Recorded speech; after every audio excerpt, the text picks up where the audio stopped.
জয় দয়াময়। প্রিয় ভিউয়ার্স, আমি এই মুহূর্তে আছি ব্রাহ্মণবাড়িয়া জেলার নবীনগর উপজেলার সাতমোড়া গ্রামে। সাতমোড়া বলতেই যে নামটি সবার আগে শ্রদ্ধা করে স্মরণ করতে হয় তিনি হচ্ছেন এই উপমহাদেশের আধ্যাত্মিক সাধক কবি মহর্ষি মনমোহন। প্রায় 150 বছর আগে এই মহর্ষি মনমোহন সবার উপরে মানুষকে স্থান দিয়ে মানুষের কল্যাণে যেভাবে কাজ করে গেছেন, মাত্র 32 বছরের জীবনে তিনি যে দর্শনটি রেখে গেছেন, সেই দর্শনটি আজকে 150 বছর যাবৎ তার উত্তরসূরিরা বংশ পরম্পরায় দেশ থেকে বিশ্বময় ছড়িয়ে দিচ্ছেন দয়াময় নাম। আজকে এসছি সেই সাতমোড়া গ্রামের আনন্দ আশ্রমে, যেখানে মহর্ষি এবং তার পুত্র, তার নাতি শায়িত আছেন এই আনন্দ আশ্রমে। সর্বশেষ বংশ পরম্পরায় এ সময়ে মহর্ষি মনমোহনের যেই দয়াময় নামটি দেশ এবং দেশের বাইরে ছড়িয়ে দিচ্ছেন অত্যন্ত যত্ন সহকারে স্বামী বিবেকানন্দের অনুসরণে। তিনি হচ্ছেন দয়ালমণিদা, স্বরূপরতন দত্ত দয়ালমণিদা। আপনারা সবাই তাকে চেনেন। আনন্দ আশ্রমে আজকে আমরা তার সঙ্গে কথা বলবো। মহর্ষি মনমোহন এবং বর্তমান সময়ে মহর্ষি মনমোহনের সেই দর্শনটি যেভাবে ছড়িয়ে দেওয়া হচ্ছে এবং তার পুরো দায়িত্বটি এখন পালন করছেন তিনি হচ্ছেন মহর্ষি মনমোহনের প্রপৌত্র, অর্থাৎ আমরা যেটি বলি নাতির ঘরের পতি, সেই দয়ালমণিদা সাথে কিছু কথা বলবো। চলুন তার সঙ্গে পরিচিত হই। জয় দয়াময় দাদা। দাদা কেমন আছেন? এই তো দয়াময়, আমি বহুবার এসেছি দাদা আপনাদের এই মহর্ষি মনমোহন দত্তের আশ্রমে। মানে যতবারই আসি, মানে অনুষ্ঠানের আগে কিংবা পরে, অনুষ্ঠান বলতে আমি বোঝাচ্ছি যেটি 24শে জানুয়ারি 10ই মাঘ মহর্ষি মনমোহনের যে জন্মোৎসবটা আপনারা করেন, সেখানে লক্ষাধিক মানুষের এখানে উপস্থিতি হয় দেশ এবং দেশের বাইরে থেকে। কিন্তু এর বাইরেও দেখলাম যতবারই আসি, আজকে আমার এক ছোট ভাই উপেন বিশ্বাসের ছেলের অন্নপ্রাশন অনুষ্ঠানে এসেছিলাম, আজকেও এসে শতাধিক মানুষকে দেখলাম যে এখানে দয়াময়ের নাম নিচ্ছে এবং সেটি আপনি দিচ্ছেন। মানে পুরো বিষয়টি 150 বছর আগে যে নামটি বা যে দর্শনটি মানুষের কল্যাণে কাজ করবার, এবং আপনি আজকে বলছিলেন যে সবার উপরে মানুষ হতে হবে, মানুষের কল্যাণে কাজ করতে হবে। আসলে এই পুরো বার্তাটি কিংবা মনমোহনের দর্শনটি কি, ছোট্ট করে সেটি বলে যদি আপনি আপনার কথা শুরু করেন। জয় দয়াময় দাদা। প্রথমেই আপনাকে অশেষ ধন্যবাদ। আপনি আমার কাছের মানুষ এবং আপনার সাথে আমার অনেক দিনের পরিচয়। আর সবচেয়ে বেশি ভালো লাগে একটা জিনিস, আমার বাবার অনন্তধামে যাত্রার আগ মুহূর্তে আপনার বাড়িতে তিনি গিয়েছেন। এটা আমার লোমগুলো দাঁড়িয়ে গেছে। আমারও একই অবস্থা। আমি খুব, মানে কি বলবো, যে আমার চোখে জল এসে গেছে যে দাদার মৃত্যুর মাত্র কয়েকদিন আগে, মানে ওনার বাবা, এটা আমার আসলে ভাষা নাই যে আমি কি বলবো। সিঁড়ি বেয়ে উঠেছে এবং দাদা বলছিল যে এরপরে যতবার তিনি যাবেন, তিনি বলছিল যে গৌরাঙ্গ ভাই, আমার অনেক শিষ্য এখানে আছে, কিন্তু এরপর তোর বাড়িটি আমার ভালো লেগেছে, আমি সেখানে সবসময় এসে উঠবো। কিন্তু আমার দুর্ভাগ্য যে দাদা আমার বাসা থেকে আসবার পর সেই ঈশ্বরের কাছে চলে গেছে। যাই হোক, এটা দাদা আপনি স্মরণ করেছেন, আপনার কাছে কৃতজ্ঞ। না, এটা স্মরণীয় জিনিস স্মরণ করতে হবে। মহর্ষি মনমোহনের এই ব্যাপারে বলার আগে আমার এই জিনিসটি মানে মস্তিষ্কে চলে এসেছে। আর আপনি যে বললেন যে আমার বাবা প্রতি বছর আপনার বাড়িতে যাওয়ার কথা বলেছিল, সাধকের কিন্তু দাদা মৃত্যু হয় না। উনি আপনার বাড়িতে আছেন। আমি মনে করি আপনার শত বাধা বিপত্তি পেরিয়ে কিন্তু আপনি চলছেন।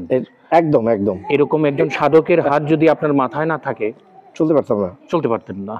এরকম আরো বহু মহাপুরুষের হাত আপনার মাথায় আছে, যেহেতু আপনি বহু জায়গায় ঘুরেন এবং যুদ্ধ করছেন, লড়াই করে যাচ্ছেন, যুদ্ধ করছেন সত্যের পক্ষে। আচ্ছা, আমরা একটু মহর্ষি মনমোহনের গল্পটা শুনে এরপর কিছু কথা জানতে চাইব। মহর্ষি মনমোহনকে মানুষ কেন, তিনি তো 150 বছর আগে চলে গেছেন, তাহলে কেন তাকে এখন পর্যন্ত মানুষ স্মরণ করে? এখানে হাজার হাজার লক্ষ লক্ষ মানুষ আসে। আজকেও দেখলাম এর পেছনে কারণ কি? আচ্ছা, এটা আমি বলবো। আগে মহর্ষি মনমোহন দিয়ে শুরু করি, যে ওনার জন্ম, তারপরে শিক্ষা দীক্ষা, এই বিষয়ে একটু সংক্ষিপ্ত আলোচনা করবো 1-2 মিনিটের মধ্যে। একদম একদম। পিতা পদ্মনাথ দত্ত এবং মাতা হরমোহিনীর কোল আলো করে 1284 বঙ্গাব্দের 10ই মাঘ পৃথিবীতে তিনি আবির্ভূত হয়েছিলেন সমন্বয়ের বীজ বপন করার জন্য। তিনি তখন সাতমুরা অত উন্নত ছিল না, পচপাড়াগা ছিল একেবারে। রামজীবন চক্রবর্তীর গ্রাম্য পাঠশালায় তিনি ভর্তি হয়েছিলেন। বেশি দিন পড়াশোনা করতে পারেননি তিনি, অল্প পড়াশোনাই করেছেন। ওই ব্যাপারে যাচ্ছি না, আমি সংক্ষিপ্তভাবে ওনার জীবনীটা তুলে ধরছি। উনি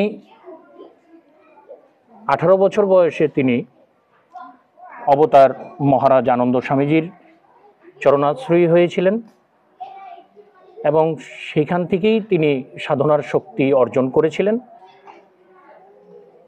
তিনি মহর্ষি মনমোহনকে অনেকে মলয় সঙ্গীতের জনকও বলে। মলয় সঙ্গীতে আপনার সর্বধর্ম সমন্বয় এবং মানবতাবাদ চেতনা স্পষ্টভাবে ফুটে উঠেছে এবং এই সঙ্গীত শুনলে যে কোনো ভাবুকের হৃদয়তন্ত্রীতে গিয়ে আঘাত করে। একদম। আমি বহু জায়গায় ঘুরেছি, বহু জ্ঞানী মানুষের সান্নিধ্য পেয়েছি, বহু পীর সাহেব, বহু গোসাই, বহু বৈষ্ণব, তাদের প্রকৃত জ্ঞানী মানুষের প্রিয় সঙ্গীত মলয় সঙ্গীত। তো সঙ্গীত সাধনার সহায়ক তিনি আমাদের জন্য রেখে গেছেন। 850টি সঙ্গীত তিনি রচনা করেছেন, 850টির মতো, এবং 13টি গ্রন্থ আমাদের জন্য রেখে গেছেন। বহু সাধক আছেন যারা সাধন ভজন করে প্রভুর চরণাশ্রয়ী হয়, অনন্তধামে যাত্রা করেন, কিন্তু তিনি প্রতিজ্ঞা করেছেন যে শুধু আমার মুক্তি হলে হবে না, তিনি জগতের চিন্তা করেছেন। এর জন্য তিনি এই গ্রন্থগুলো রেখে গেছেন আমাদের মতো পাপী তাপীদের জন্য, যারা এখান থেকে কিছু পড়ে আমরা ধারণ করতে পারবো এবং পালন করতে পারবো, আমাদের স্বভাবটা সুন্দর হবে। এর জন্যই তিনি এই সঙ্গীত এবং তার গ্রন্থগুলো আমাদের জন্য রেখে গেছেন। তো আমি ছোট করেই বললাম, 1316 সালে 20শে আশ্বিন তিনি অনন্তধামে যাত্রা করেন, মাত্র 32 বছর, এবং 31 বছর 8 মাস 10 দিন তিনি ধরাধামে ছিলেন, মাত্র 32 বছর। এখন যে দাদা বলল যে তার যে দর্শনটা, মানে যে কারণে মানুষ বংশ পরম্পরায় আপনাদের এখানে আসেন এবং দয়াময়ের শিষ্যত্ব গ্রহণ করেন, এই বার্তাটা কি? দয়াময়ের কাছে মানুষের এত আসবার, ভিড় করবার মূল চেতনাটা, ভালোবাসার জায়গাটুকু কি, মানে কি পায় এখানে কি দয়াময় কি দিয়ে গেছে, যেটি বলেছে যে তুমি এটা অনুসরণ করো, মানুষের মতো মানুষ হও, সেই তত্ত্বটা যেটি আপনি আজকেও অনেকগুলো মানুষকে শিষ্যত্ব করেছেন, আসলে কি বিষয় বার্তাটা দিচ্ছেন? তারা আপনাদের কাছ থেকে দয়াময়ের নাম নিয়ে তারা কি করতে চাচ্ছে? কারণ এত বেশি অনাচার, এত বেশি অনৈতিকতা, এত বেশি মারামারি কাটাকাটি এই ধরাধামে হচ্ছে এখন, এই সময়টাই সেই জায়গাতে দয়াময়ের কাছে মানুষ আসে একটু শান্তির জন্য। সেই শান্তির বার্তাটা আসলে কি? মহর্ষি মনমোহন গালাগালিকে গলাগলিতে রূপান্তরিত করতে চেয়েছেন, একটা প্ল্যাটফর্মে সবাইকে আনতে চেয়েছেন। তিনি চেয়েছেন এমন ধর্মীয় সভা হবে যেখানে সকল ধর্মের মানুষ বসবে। এটা কিন্তু হয়েছে এই সাধকদের কল্যাণে। মহর্ষি মনমোহনের মতো সাধকদের কল্যাণে আজকে একটি ধর্মসভায় দেখা যায় হিন্দু, মুসলমান, বৌদ্ধ, খ্রিস্টান আমরা একসাথে বসতে পারি। একটা সময় এটা মানে স্বপ্নেও কল্পনা করা যেত না, যে জিনিসটা হিন্দুর ঘরে যেতে পারতো না। তো তিনি মহর্ষি মনমোহন এই অন্ধকার বলতে আমরা অন্ধ কুসংস্কারগুলোকে বোঝাচ্ছি, তিনি সেখানে আলো ফুটিয়েছেন। কিছু জ্ঞানী মানুষ এটাকে পুঁজি করে এগিয়ে যেতে চান যে মনমোহনের গ্রন্থগুলো একটু পড়ি। একবার গ্রন্থগুলো পড়ার পরে সে মনমোহন প্রেমে উন্মাদ হয়ে যায়, নিয়মিত আসা যাওয়া করে। এরপরে মহর্ষি মনমোহনের মূল সম্পদ হলো সঙ্গীত, মলয় সঙ্গীত। এখানে অনেকেই দেখবেন 10ই মাঘ আপনি বলেছেন বহুবার অনুষ্ঠানে যে এত দর্শক কেন আসে, এত দর্শক রাতভর থাকে। হ্যাঁ, রাতভর থাকে। অন্যান্য অনুষ্ঠানে এতক্ষণ থাকে না। আবার এইখানে কোনো নাচানাচির সঙ্গীত নাই। এক ধরনের শ্রোতা আছে যারা একটু অন্য ধরনের গান পছন্দ করে, কিন্তু এখানে সকল ধরনের শ্রোতারাই শুধু শুদ্ধ সঙ্গীত পছন্দ করে। এখানে হয় কি, সারা পৃথিবী জুড়ে যত শুদ্ধ প্রেমিক আছে সঙ্গীতের, তারা এসে এখানে জড়ো হয়। এর কারণটা সম্ভবত যে মলয়া গানের কথা আপনি বলছেন, যে অনেক সে নাচানাচির গান কিংবা একটু এই সময় যেটি আমাদের শেখ সাদি খান বলেন, প্রায় সাদি খান মানে আলাউদ্দিন খাঁ সাহেবের ভ্রাতুষ্পুত্র, তিনি বলেন যে আজকাল তো মানুষ সঙ্গীত শুনতে যায় না, সঙ্গীত দেখতে যায়। আমি বললাম যে চাচা, কথা আমি বুঝলাম না। বোঝার মানেটা হচ্ছে যে সঙ্গীত যখন মানুষ করে তখন তার পোশাক আশাক সবকিছু নাচানাচিতে ভরে থাকে, সে কারণে গানের চেয়ে সঙ্গীত দেখাটা কি বেশি প্রাধান্য। এইটা হচ্ছে তার বিপরীত মলয়া। মানুষ কিন্তু সঙ্গীত দেখতে আসে না, মলয়া সঙ্গীত শুনতে আসে। এই যে রাতভর লক্ষ মানুষ এখানে বসে দেখে সারা রাত, এর পেছনে যেটি আমি মনে করি বা আমার এই সঙ্গীতের যদিও ন্যূনতম আপনাদের ধারণা নেই, এটার পেছনে সম্ভবত উস্তাদ আলাউদ্দিন খাঁ সাহেবের যে অগ্রজ ফকির তাপস আফতাবউদ্দিন খাঁ, মানে মুন্সি মনমোহনের যে আধ্যাত্ম শিষ্য বা সহযোগী যাই বলি, তার যে প্রতিটি গানের সুরারোপ, কারণ তিনি তো রাগাশ্রিত মানুষ, সমস্ত রাগ ভিত্তিক গানগুলো তৈরি করেছেন। আপনি কি তাই মনে করেন যে এই মলয়াতে মূলত বাণীর এবং বাণীর পাশাপাশি সুরের যে একটি মিশ্রণ ঘটেছে, সুরে বাণী একাকার হয়ে গেছে, এবং সেটি অন্যতম আমি বলবো যে এটার প্রধান ছিলেন ফকির তাপস আফতাবউদ্দিন। আপনি কি মনে করেন সেটি? এখানে মূল জিনিসটা হলো বাণী, বাণী এবং সুর দুটো মিলে আপনি যেটা বললেন একেবারে মাখামাখি হয়ে গেছে, একাকার একদম। এটা ভক্ত হৃদয়ে খুব সাড়া ফেলে। এক হলো বাণী, আবার হলো সুর। সুরটা ওই যে বললাম যে হৃদয়ে গিয়ে আঘাত করে। একজন ভাবুক বুঝে ভাবের মর্ম, অন্য লোকে বুঝে কি, কুহ সুরে বিরোহী প্রাণ আপনি উঠে চমকি। এই সঙ্গীত শুনলে কুহুর সুরে বিরোহী প্রাণ এমনিতেই নেচে ওঠে। ওই নেচে ওঠা মানুষগুলোই এখানে এসে জড়ো হয়। আর মহর্ষি মনমোহনের সঙ্গীতের যে কথাগুলো দেখবেন, সর্বধর্ম সমন্বয়ের বাণী প্রতিটা সঙ্গীতে আপনি দেখবেন। এবং তিনি বলেছেন, কৌদিখি মন আমার কাছে, তুমি হিন্দু না মুসলমান।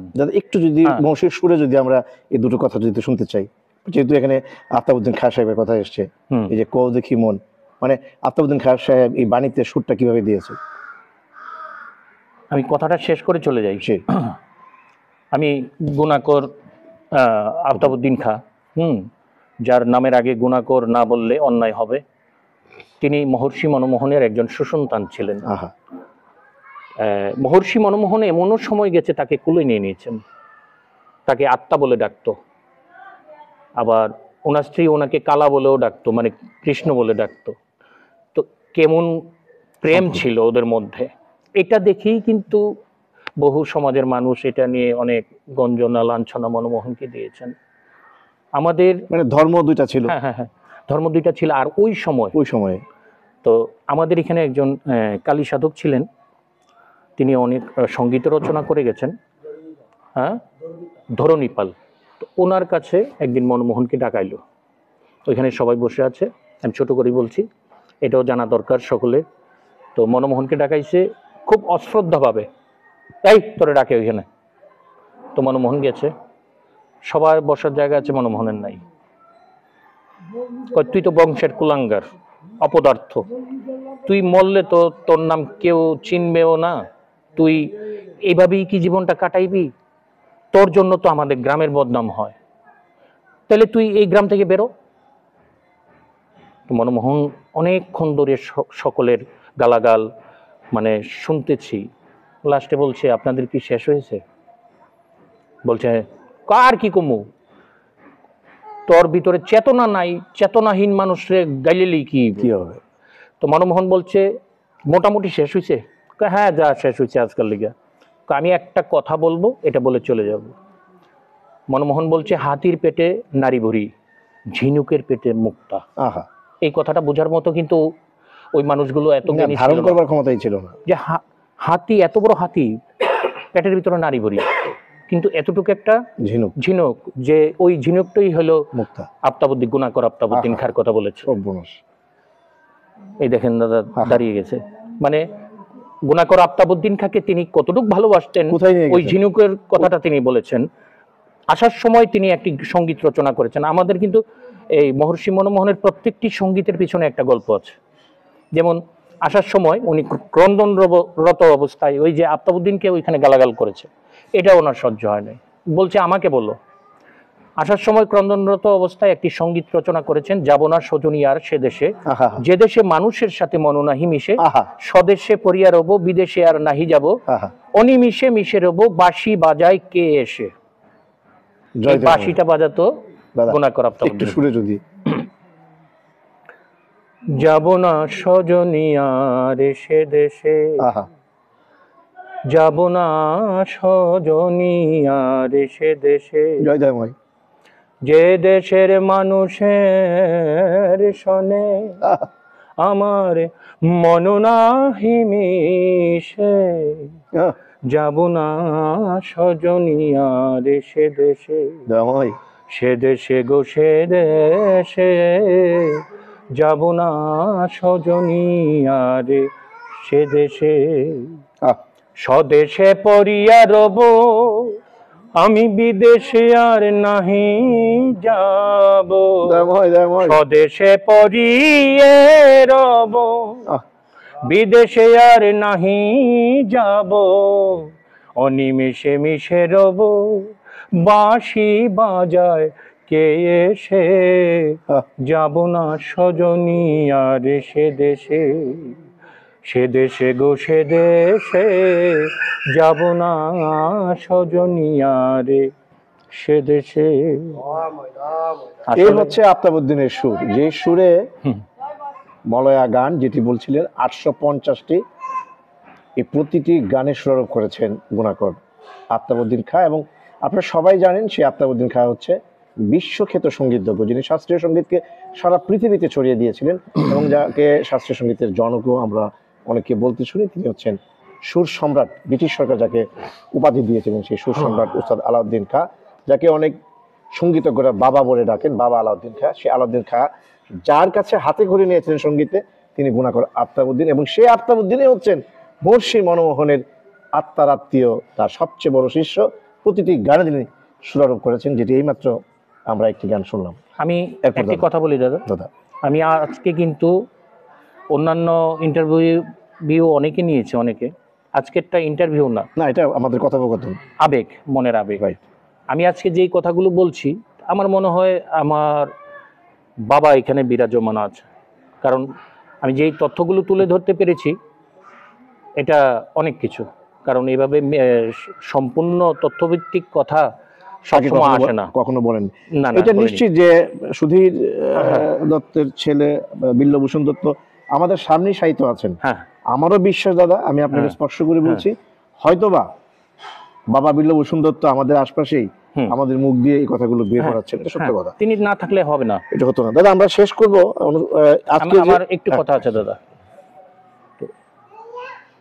এই যে গুণাকর আফতাবউদ্দিন খাঁ, তিনি সুর করেছেন, হ্যাঁ, এত বড় মাপের একজন সাধক সুর করেছেন, এবং আরেক সাধকের বাণীগুলো, হ্যাঁ, যিনি সুর সম্রাটকে, একজন সুর সম্রাটকে যিনি শিখিয়েছেন, হ্যাঁ, এবং একটা অনুষ্ঠানে মহর্ষি মনমোহনের সাথে তিনি এক জায়গায় যাচ্ছিলেন, তখন সুর সম্রাট আলাউদ্দিন খাঁ স্টেজের মধ্যে একটা যন্ত্র নিয়ে একটু ঝামেলা হচ্ছিল, মিলাতে পারছিলেন না।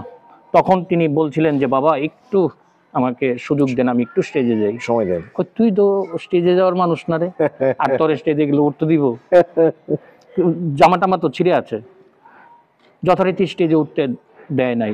পরে যখন ভাই দেখছে, মানে সুর সম্রাট দেখছে, দৌড়াই গিয়া পায়ে ধরে বলছে আরে এই জায়গাটা এরকম হবে। চিন্তা করেন তো, সুর সম্রাটের ভুল ধরাই দিয়েছে, ভুল ধরাই দিয়েছে। হ্যাঁ, এবং তিনি যদি মহর্ষির এখানে এই আধ্যাত্ম সাধনায় রত না হতেন তাহলে তিনি কোথায় থাকতেন? গুণাকর আফতাবউদ্দিন খাঁ হয়তো অনেকেই চিনে না, সুর সম্রাটকে সবাই চিনে, কিন্তু এরকম একটা রত্নধন আরেক মানিকের কাছেই ছিল, ওনার জীবন সার্থক হয়েছে। এখন এরকম একজন সাধক সুর করেছেন এবং এরকম একজন মহাসাধক মহর্ষি বাণী দুটো মিলিয়ে যদি কোনো সঙ্গীত শিল্পী তার মন থেকে যদি মলয়াকে ধারণ করতে না পারে এবং মলয়াকে ভালোবেসে না গান গাইতে পারে, আমি মনে করব যে এই সঙ্গীত করার বিশেষ কোনো প্রয়োজন নাই। যে সঙ্গীত নিবেদন করবে তার লোম দাঁড়িয়ে যেতে হবে, তারপরে গিয়ে সবার দাঁড়াবে এবং সবার মন মোহিত করবে। কারণ মনমোহন, যিনি মনকে মোহিত করে, তার নামেই এটা বর্ণনা আছে। আজকে অনেক কথা বলে ফেলেছি। আর আমি যেই সুরের সঙ্গীতটা করেছি একেবারেই গুণাকর আফতাবউদ্দিন খাঁর সুরে, কারণ আমরা তো এই মাটির মানুষগুলো আমরা ওই জিনিসটা একটু ধরে রেখেছি। এখন আস্তে ধীরে কিছু আধুনিক চলে আসছে, মলয়া সঙ্গীতে কিছু কারুকাজ করে একটু ব্যতিক্রম করে ফেলছে, অতিরিক্ত কাজ করছে কিছু সঙ্গীতে। তো আমরা এইগুলোকে এতটা বিরুদ্ধচারণ করি না, কারণ সেও তো মলয়া চর্চা করছে, আর চেষ্টা করি যে মূলটাকে তাদের কাছে দেওয়ার জন্য। আমি আমার আপ্রাণ চেষ্টা চালিয়ে যাচ্ছি। যারা সঙ্গীত শিল্পী আছে সে আমাকে গ্রহণ করতে না চাইলেও আমি এক পর্যায়ে বেহায়ের মতো গিয়ে হলেও তাকে আমি সেই জিনিসটা তার কাছে দেওয়ার চেষ্টা করি। এটা আমি প্রাণ থেকে করি। আমার অনেক সন্তান আছে যারা ভালো মাপের সঙ্গীত নিবেদন করে এবং তারা হৃদয়ে ধারণ করেছে, এটা দাদা জানে। তো আমি আমার যতটুকু বলার চেষ্টা করেছি।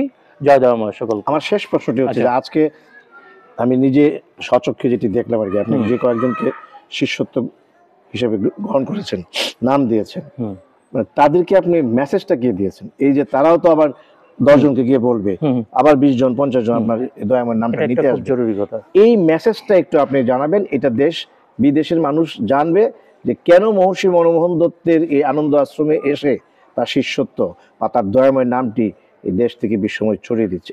ওই বার্তাটা আমি জানতে চাচ্ছি। একজন সৌভাগ্যবান ব্যক্তি দয়াময় নামে দীক্ষিত হতে পারে কেন? এটা কারণ আছে। কারণ হলো এখানে যে দীক্ষিত হলো আজকে 4 জন স্বামী স্ত্রী মিলিয়ে, শুধু আজকে না, এটা আমার দাদুর আমল থেকে চলে আসছে, মহর্ষির আমল থেকে চলে আসছে। আমরা তাকে কোনো চাপিয়ে কিছু দেই না, নিয়ম কানুন কোনো কিছু। নিয়ম কানুন বলতে সকালবেলা 200 নাম জপ করবে, গুরু ধ্যান করবে, আবার রাত্রে এটা করবে, আর সকাল সন্ধ্যা আরতি করবে। এছাড়া আর তাকে কোনো চাপিয়ে দেওয়া হয় না। তাদের কাছে বার্তা এটা দেওয়া হয় যে নিজের স্বভাবটাকে সুন্দর করবে। তুমি যদি মানুষের কাছে প্রশংসিত হও তখন আমিও প্রশংসিত হব, যে কোন গুরুর কাছে দীক্ষা নিয়েছে একটু জানার ইচ্ছা, তার ইচ্ছা জাগবে ভিতরে যে তাকে একটু দেখব। তার জন্য আমি চেষ্টা করি আমার সন্তানদেরকে ওইভাবে গড়ে তোলার জন্য, যাতে তোমাকে দেখে আরেকজন উদ্বুদ্ধ হয়, মনমোহন প্রেমে সে মত্ত হয়। এবং তাকে আমি এটা শিখাই, এই বার্তাটাই দেই যে একজন দুঃখী মানুষের পাশে দাঁড়াতে হবে, যেই মানুষটা কিনা তোমার অনাত্মীয়, মানে অপরিচিত, এরকম মানুষদের পাশে তুমি দাঁড়ানোর চেষ্টা করবে। কারণ প্রত্যেকটি মানুষের একটা ঝুলি আছে যেটা অদৃশ্য, দেখা যায় না, একটা ব্যাগ আছে প্রত্যেকটি মানুষের। এই ব্যাগে যদি কিছু পথের সম্বল লাগবে, যেটা আমার খুব প্রয়োজন, প্রতিটি মানুষের পথের সম্বল এই ব্যাগে ভরে। তো এই অদৃশ্য ব্যাগটা পরিপূর্ণ তখনই হবে, এটা কোনো ওই আচার আচরণ নিরামিষ আমিষ এইগুলো আমি মনে করি না। এগুলো একমাত্র পরিপূর্ণ হবে যদি আমি মানুষ হয়ে যদি আমি মানুষের কাজটুকু করতে পারি, একজন দুঃখী মানুষের পাশে দাঁড়াতে পারি, একটা শিশুর মুখে হাসি ফোটাতে পারি, আমার একজন গুরুজনদেরকে যদি আমি শ্রদ্ধা নিবেদন করতে পারি, এবং পৃথিবীর সকল গুরুকে যদি আমি শ্রদ্ধা করতে পারি, সাধকদেরকে আমি যদি শ্রদ্ধা এবং তাদের প্রতি আমার প্রণাম জানাতে পারি, তাহলে আমার ব্যাগটা পরিপূর্ণ হবে। নতুবা এই ব্যাগ কোনো লোক দেখানো তামাশা করে বা মানুষকে দেখিয়ে যে আমি খুব একজন বড় ভক্ত, আমার মালা টালা অনেক কিছু আছে, না, এগুলো তুমি তাকে ঠকাতে পারবে না। বাহ্যভাবে সজ্জা করে মনে করছো তুমি পারে যেতে, মানে বাইরের পোশাক আশাক দিয়ে মনে করছো তুমি পারে যেতে, মনমোহনের একটা সঙ্গীত আছে, বাহ্যভাবে সজ্জা করে মনে করছো তুমি পারে যেতে, হরি অন্তর্যামী না হইলে পারতে বোধ হয় কোনো মতে। বলছে যদি তিনি অন্তর্যামী না হয়তো তাহলে তুমি ওই লোক দেখানো জিনিস দিয়ে পার পাইতা, কিন্তু তিনি তো অন্তর্যামী, রাইট, তিনি তো সব দেখেন। এর জন্য আসুন আমরা প্রত্যেকেই এই আচার অনুষ্ঠান, এইবার ভালো না, এই মাসটা খুব ভালো, এইগুলোর পিছনে দৌড়িয়ে অনেক সময় নষ্ট করে ফেলেছি, এই অন্ধ কুসংস্কারের পিছনে অনেক সময় নষ্ট করেছি।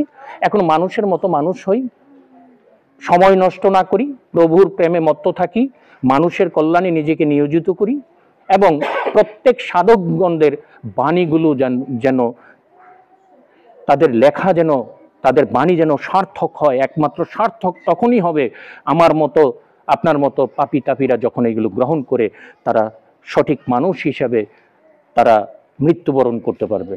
জয় দয়াময়। তার মানে কি আপনি বলতে চাচ্ছেন যে আমি নিজে ভালো থাকলেই হবে না, আমার পাশের যে অনাত্মীয় মানুষটি আছে তাকেও আমার মতোই ভালো রাখতে হবে। মানে মূল বিষয়টা হচ্ছে যে নিজে ভালো থাকা, পাশাপাশি আমার পাশের সেই গরিব দুঃখী কিংবা কষ্টে থাকা মানুষটিকেও ভালো রাখার, যে পাশে হোক দূরে হোক অনাত্মীয় হোক অনাত্মীয়, এটি হচ্ছে মনমোহনের মূল বাণী, বার্তা বা মেসেজ। প্রিয় দর্শক, আমরা কথা বলছিলাম মহর্ষি মনমোহন দত্তের যে সমাধিস্থল ব্রাহ্মণবাড়িয়ার নবীনগর উপজেলার সাতমোড়া গ্রামের এই আনন্দ আশ্রম প্রাঙ্গণে। কথা বলছিলেন মহর্ষির উত্তরসূরি, মহর্ষির পৌত্র, অর্থাৎ আমরা যেটাকে বলি নাতির ঘরের পুতি, তার চতুর্থ বংশ পরম্পরায়। তার বাবা ছিলেন বিল্লভূষণ দত্ত, তিনি আমার সামনে সাহিত্য আছেন। আমরা একটু সুযোগ পেয়েছি, সে কারণে আসলে মহর্ষি মনমোহন সম্পর্কে কিছু কথা আপনাদের একটু জানানোর চেষ্টা করেছি। এর মধ্য থেকে যদি কোনো ধরনের ভুল ভ্রান্তি আমরা করে থাকি সেটি নিশ্চয়ই মার্জনীয়। তবে আমি আজকে দয়ালমণিদাকে স্পেশালি থ্যাঙ্কস জানাবো যে তিনি এই প্রথমবারের মতো মন খুলে কিছু কথা বলেছেন আমাদের সঙ্গে, এবং সেই কথাগুলি আমরা আপনাদেরকে শোনাবার চেষ্টা করব। এবং যে কথাটি দিয়ে আমি আজকে অনুষ্ঠানটি শেষ করতে চাই সেটি হচ্ছে মহর্ষি মনমোহন মাত্র 32 বছরের জীবদ্দশায় তিনি যেই দর্শনটি রেখে গেছেন, মানবতাবাদের দর্শন, অর্থাৎ আমি হিন্দু না মুসলমান, আমি বৌদ্ধ না খ্রিস্টান, সেটি বড় বিষয় নয়, সবার উপরে মানুষ সত্য, তাহার উপরে নয়, চণ্ডীদাসের সেই বাণীকেই তিনি হৃদয়ে ধারণ করেছিলেন 150 বছর আগে। এবং সেই বাণী বা সেই বার্তা যে মানুষ হও, সবার উপরে মানুষ, এর উপরে কোনো কথা নেই, ভালো মানুষ হতে হবে, তুমি নিজে ভালো থাকবা, তোমার পাশের বাড়ির মানুষটি অভুক্ত থাকবে, সেটি মহর্ষি মনমোহনের দর্শনে কখনোই পড়বে না। তুমি যদি সবাইকে নিয়ে ভালো থাকতে পারো, সৎ পথে চলতে পারো এবং মানুষের কল্যাণে কাজ করতে পারো, তাহলেই তুমি মহর্ষি মনমোহনের যেই দর্শন রেখে যাওয়া সেটি হয়তো তুমি হৃদয়ে ধারণ করে মানুষের পাশে ছড়িয়ে দিতে পারবে। এবং এটি সম্ভবত আজকে দয়ালমণিদা দীর্ঘতার সাক্ষাৎকারে বলেছেন। প্রিয় দর্শক, আপনারা ভালো থাকবেন, সুস্থ থাকবেন, এবং যখনই সময় পাবেন, মনটা খারাপ হলেই সোজা সাতমোড়ার এই আনন্দ আশ্রম যে পুণ্যভূমি, সেখানে চলে আসবেন, আপনার সকল দুঃখ কষ্ট নিমিষেই দূর হয়ে যাবে। জয় দয়াময়।